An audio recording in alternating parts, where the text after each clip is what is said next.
দর্শক, গত 2 দিনের তুলনায় স্বাভাবিক হয়ে এসেছে নিউ ইয়র্কের ট্রাম্প টাওয়ারের সামনে রিপাবলিকান সমর্থকদের বিক্ষোভ। তবে অব্যাহত রয়েছে কঠোর নিরাপত্তা ব্যবস্থা। সেখানকার সবশেষ খবর জানাচ্ছেন আমাদের রিপোর্টার এহসান জুয়েল। গত 2 দিনের চেয়ে ভিন্ন চিত্র এখন এই ফিফথ এভিনিউর ট্রাম্প টাওয়ারের সামনে।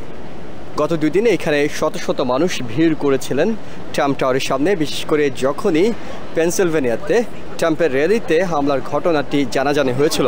তারপরেই শনিবার সন্ধ্যা থেকে ট্রাম্প টাওয়ারের সামনে প্রচুর রিপাবলিকান সমর্থক, ট্রাম্পের সমর্থকরা ভিড় করেছিলেন। কিন্তু সোমবার এসে সেটি ভিন্ন চিত্র।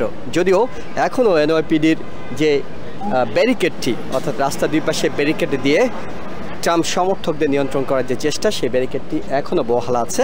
কিন্তু সকাল থেকে তেমন কোনো ট্রাম্প সমর্থককে এখানে দেখা যায়নি। বিশেষ করে যখন আসলে রিপাবলিকানদের ন্যাশনাল কনভেনশনে ট্রাম্প যোগ দিয়েছেন, ট্রাম্প সমর্থকদের চোখ আসলে সেদিকেই।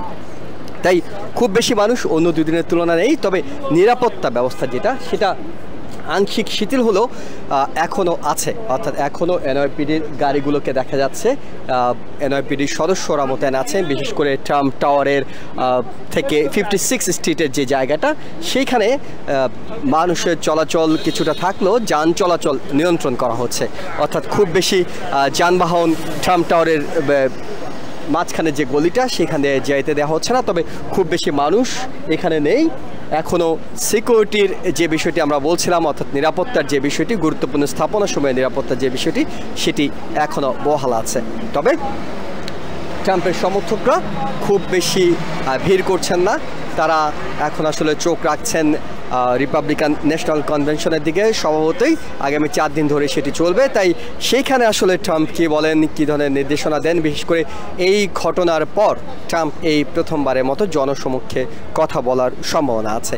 তাই খুব মানুষের চোখ আসলে সেই জায়গাটাতে। তবে নিউ ইয়র্কের 5টি বড়োতেই আগের মতোই নিরাপত্তা ব্যবস্থা জোরদার করা আছে, কঠোর নিরাপত্তা ব্যবস্থা দেওয়া আছে, যাতে পাল্টা কোনো ধরনের অপ্রীতিকর ঘটনা, শুধুমাত্র ট্রাম্পকে কেন্দ্র করে না, অন্য কোনো বিষয়কে কেন্দ্র করে কোনো রকম অপ্রীতিকর ঘটনার জন্ম যাতে না হয়, সেই কারণেই আসলে এই নিরাপত্তা ব্যবস্থাটা বহাল রাখা হয়েছে।